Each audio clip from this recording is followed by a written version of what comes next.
Time to shine today, varsity squad. It is Scott Ferguson. And you know what? The people that know me and that listen to the show, thank you so much for tuning in.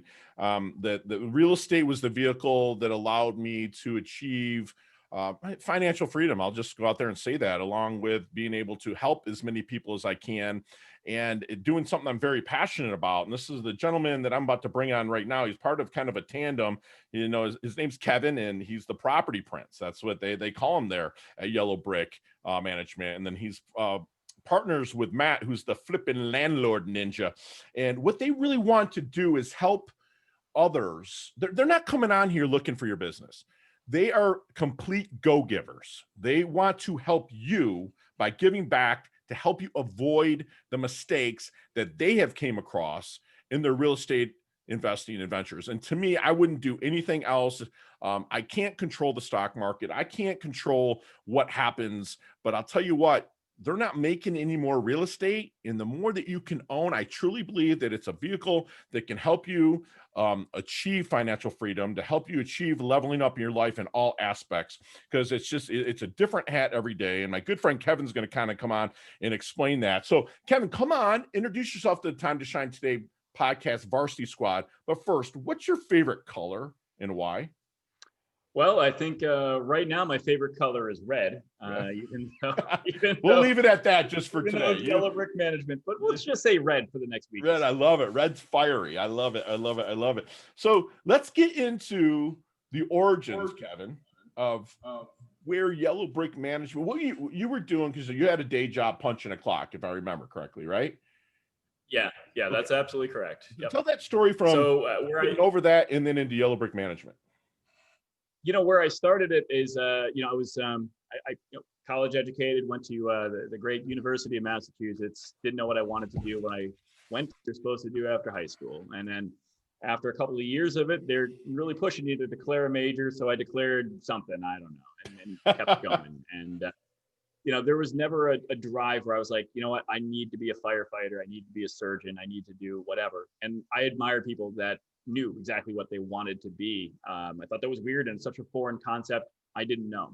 So when I got out of college with my degree, first thing I did, like anybody else, is I got a job in retail.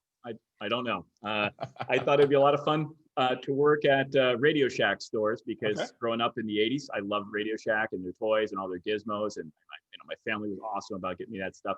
So I got into retail. I quickly started taking over management of stores, managed some of the larger area stores. And, I found myself being very successful doing that. And, one of the things I always realized as I was doing it, I enjoyed it, but I peaked and there was no moving up really from what I wanted in my career with that. But I realized I'm making that corporation very successful and very wealthy. I'm taking home a paycheck and I'm living off of it. That's fine. But I'm making somebody else really, really rich with, my hard work and my skill set, whatever I developed as a skill set. So, it was a short time after that. I had met my business partner, Matt, the flippin' Landlord Ninja, as we call him on YouTube. Right. And met him in college. And so I'd known him all this time. And he was always very alternative. He never really liked the idea of working regular jobs, punching clocks.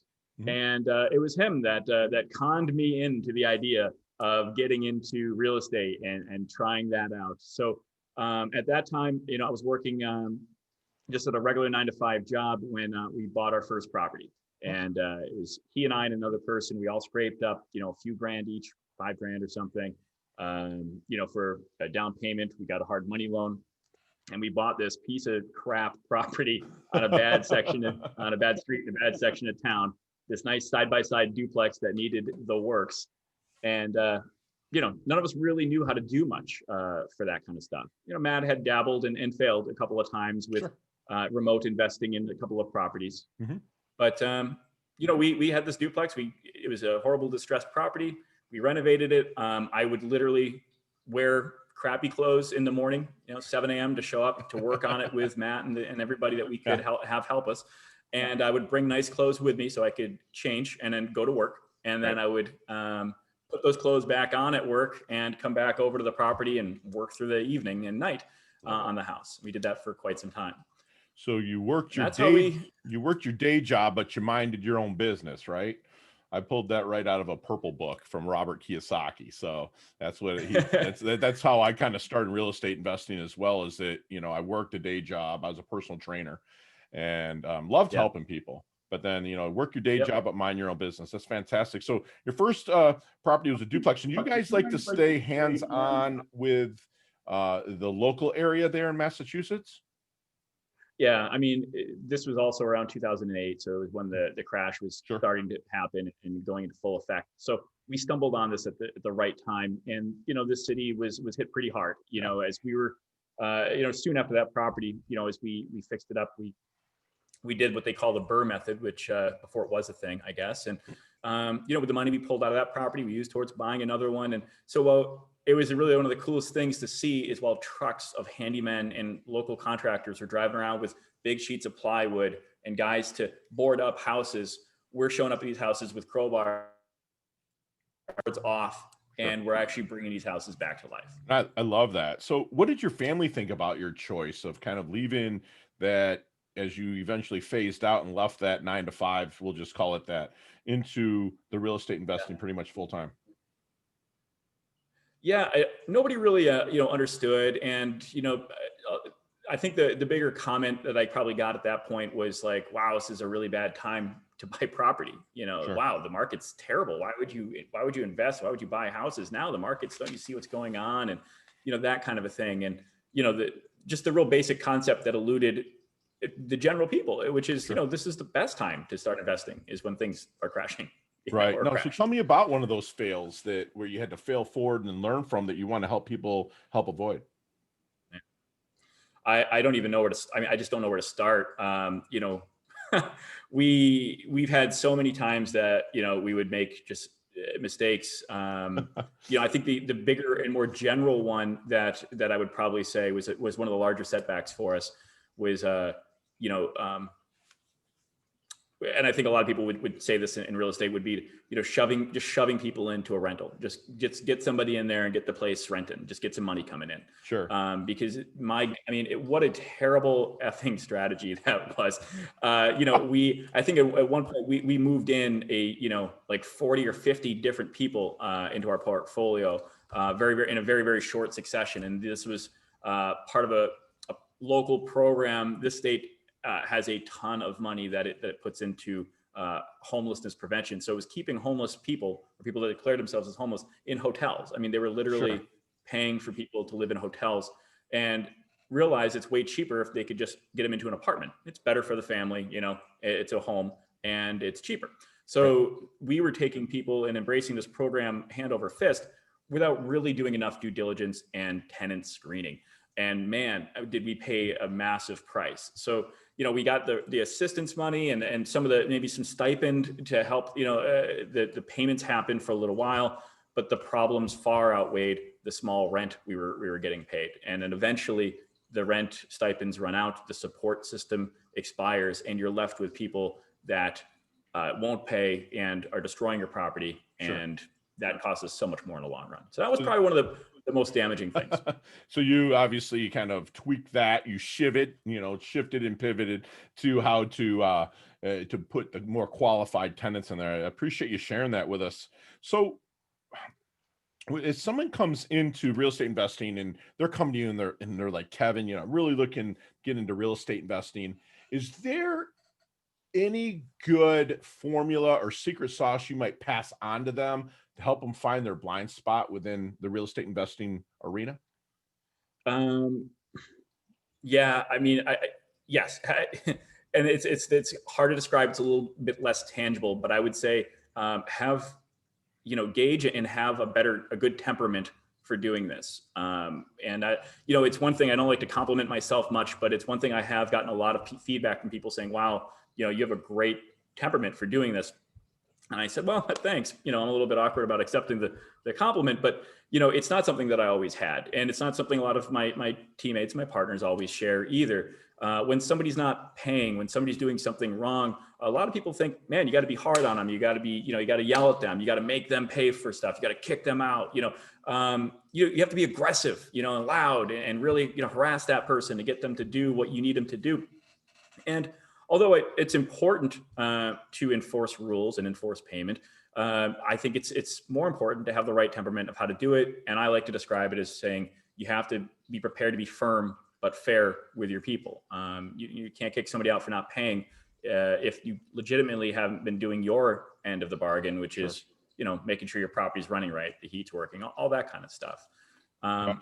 You know, so really, you know, making sure you're not handling emotion, real estate with a lot of emotion, dealing with tenants, especially, you know, if you're holding your property and renting, if you're renting and dealing with tenants from an emotional point of view, you should be looking at it from a balanced fairness point of view, because ultimately, I mean, at least where I am, where we have a very liberal tenant law system and a court system that backs it up, you're going to be explaining yourself to a judge who's going to do exactly that. They're going to weigh this stuff out. So I just automatically try to treat every situation as if the judge is standing right in front of me and I'm explaining. That's awesome, what I Kevin. Did. That's fantastic. So the follow up and the question, if you know, you're kind of like, you feeling the need to take someone under your wing and kind of help them out in their journey with the real estate investing, what is there any good question that you wish they would ask you but never do? Yeah, I guess just about almost every aspect of it, I can usually tell people you know, the pros and cons of it. You know, when it comes to rental properties, you know, in dealing with tenants, you know, people get very surprised when they hear about one of our practices.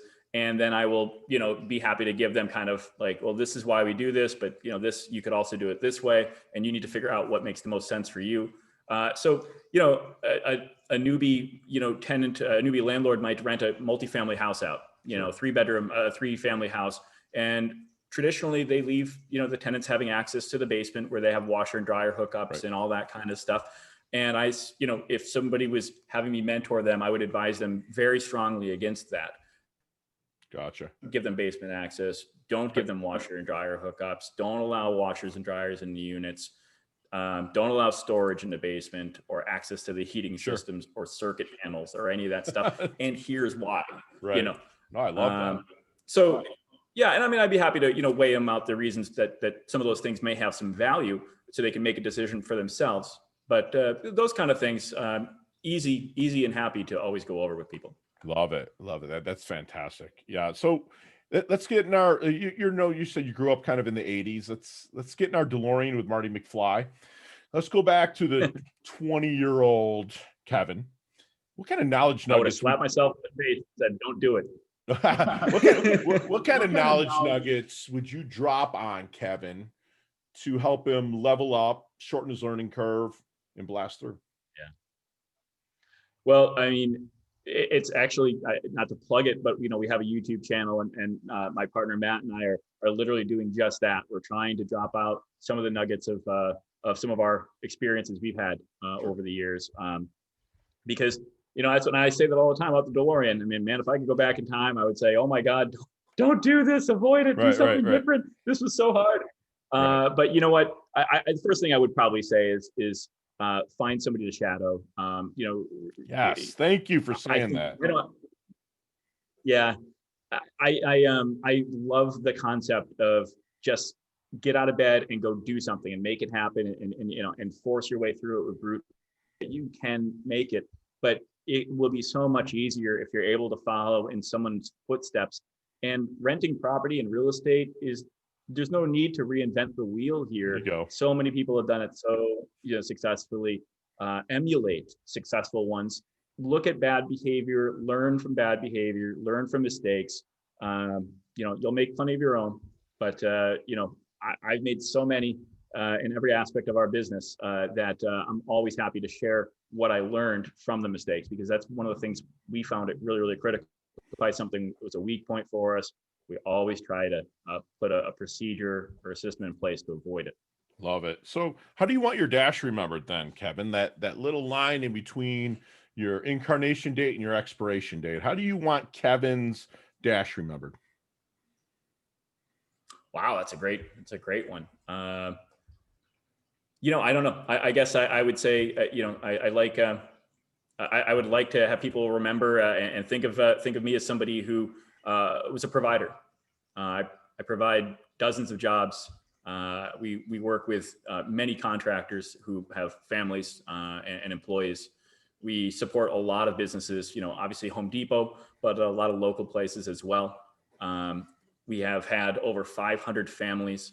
And for our first year, we gave away turkeys to our first 20 units that we ever had. And in our next year, when we had 40 units, we gave away 40 turkeys and hand delivered these things. And I think we got up to about 300 turkeys one year before we were able to not be able to support doing that anymore, as you might imagine. But sure.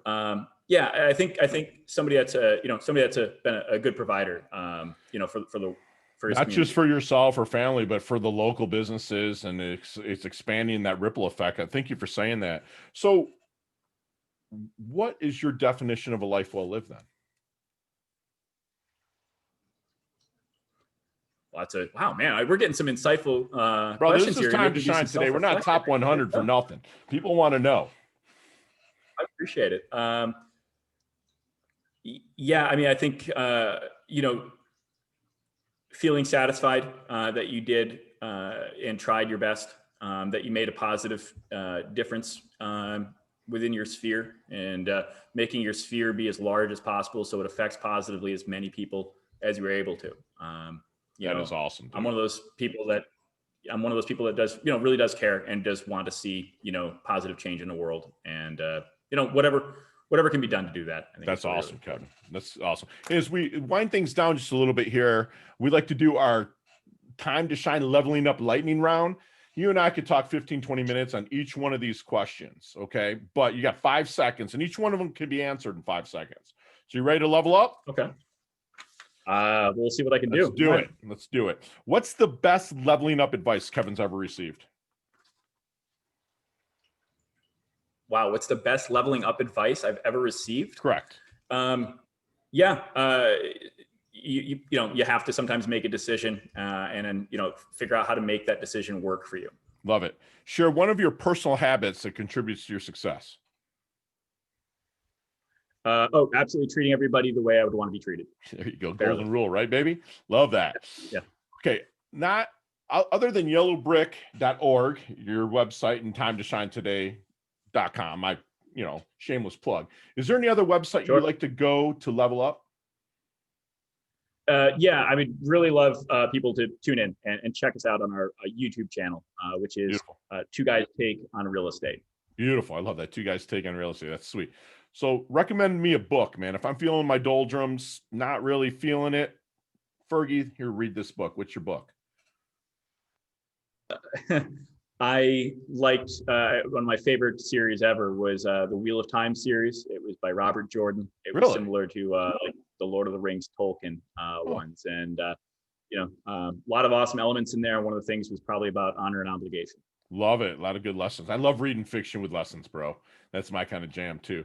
So what's your most commonly used emoji when you text, Kev? Definitely a smiley face. I mean, if you look at me, I look like freaking Cheshire Cat over here. And I got this big grin. Yeah. It's, people see me in oncoming traffic at night and they know it's me because they see the you're big like, grin hey. through Is there any good, favorite charity or organization you like to give your time and or money to? Animal rescue.